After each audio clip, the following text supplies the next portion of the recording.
Hey guys, welcome back. As you guys know, I've taken a renewed interest in long-range shooting this fall.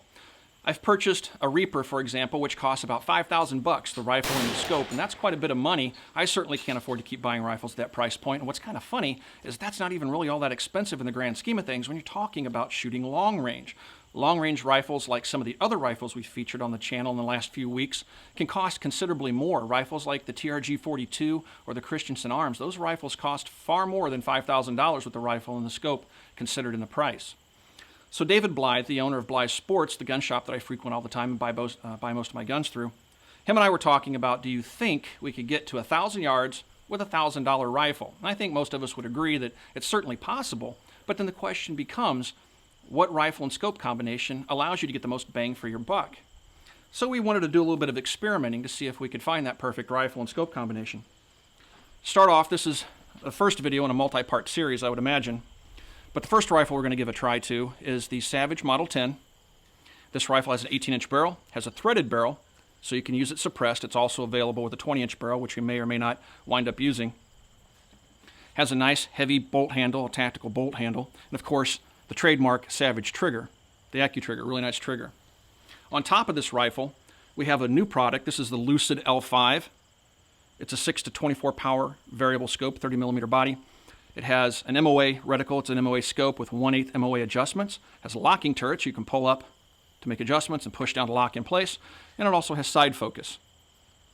So we're going to try this rifle out first, see how it does. To start off the testing process, over my shoulder here, you can see a chronograph.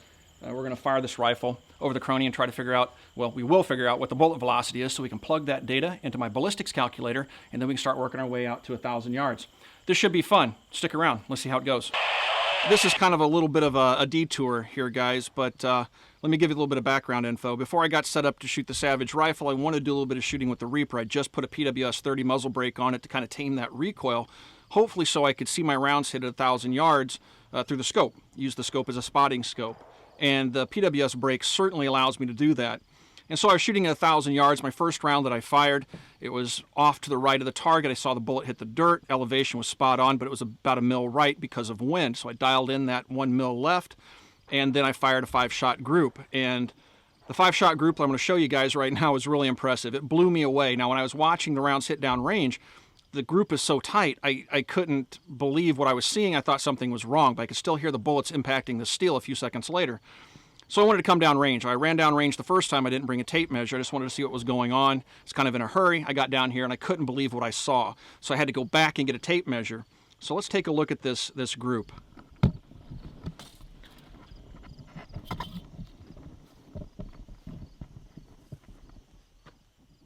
Yeah, I know, right?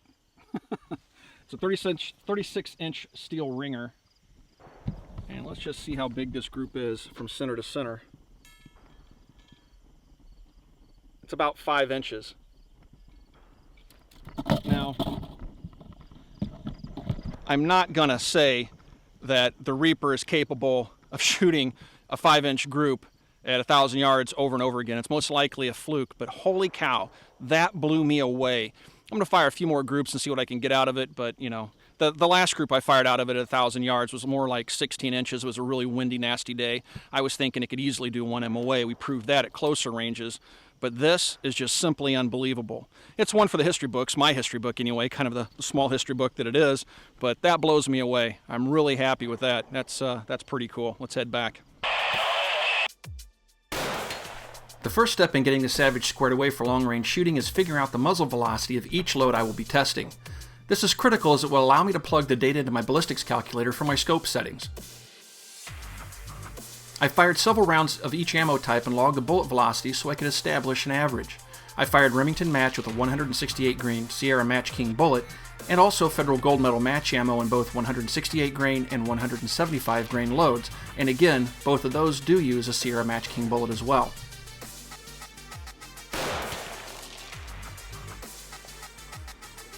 While I did bore sight the rifle, that doesn't always get you on paper at 100 yards. So the next step was to shoot the rifle equipped with the Lucid L5 scope at 25 yards to make sure I would be on paper at 100 yards. For this task I used Wolf Gold 308 ammo with a 150 grain bullet. It only took about 10 rounds to get the rifle dialed in and ready to head over to the 100 yard line.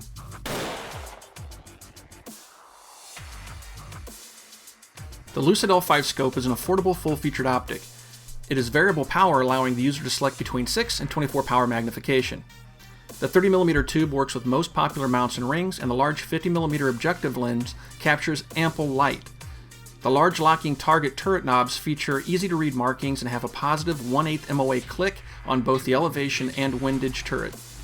The side focus knob on the left side of the scope allows for quick and easy parallax adjustment as well.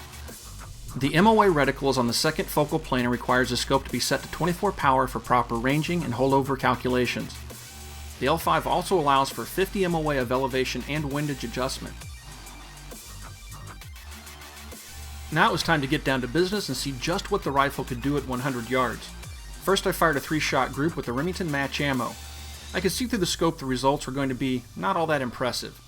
Next up I fired 2 groups with the Federal Gold Medal match 168 grain loads. The reason I fired 2 groups with the Federal ammo is because I couldn't believe how nice the first group looked through the scope. The second group looked pretty darn good too, so it was time to head down range and take a closer look.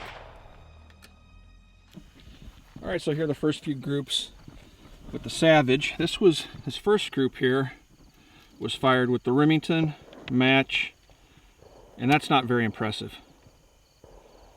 You know, a little over 1.5 inches center to center. Not very good. I had higher hopes for that Remington match. Next one was Federal Gold Medal match, 168 grain. And that is a 3-shot 1/2 inch group, 1/2 MOA. The second group fired, and again a 1/2 inch. So, yeah, 1/2 MOA. Since the Savage is equipped with a threaded barrel, I had to try out a 100-town Arms Kestrel 308 suppressor. The Kestrel is a robust beast that tips the scales at 1 pound to 12 ounces.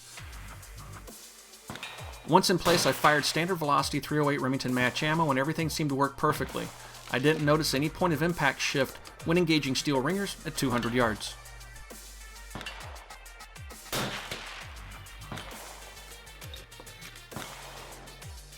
I pushed the Savage out to the 500-yard line with 168 grain Federal ammo and had very impressive results.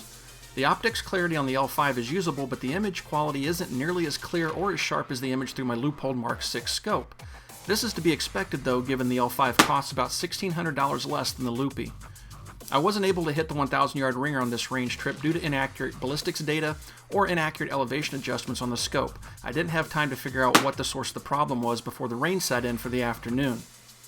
Stick around for part 2 of the $1,000 1,000-yard rifle video series. We're just getting started.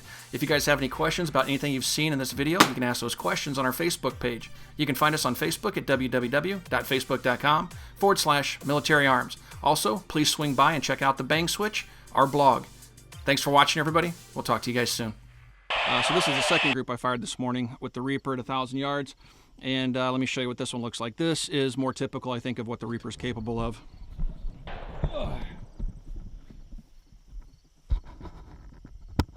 So there you go. It looks like you got 1 round there, I think 2 rounds there, around there and around there. And I'm gonna guess, I'll get the tape measure out here, that it's probably, yeah, just shy of 13 inches. So that's more believable. It's closer to 1 MOA, which is what the rifle's capable of, at least in my testing earlier. At 100 yards, you know, you're getting a little less than 1 inch. So at 1,000 yards, you know, 12, 13 inches is about right and what's expected.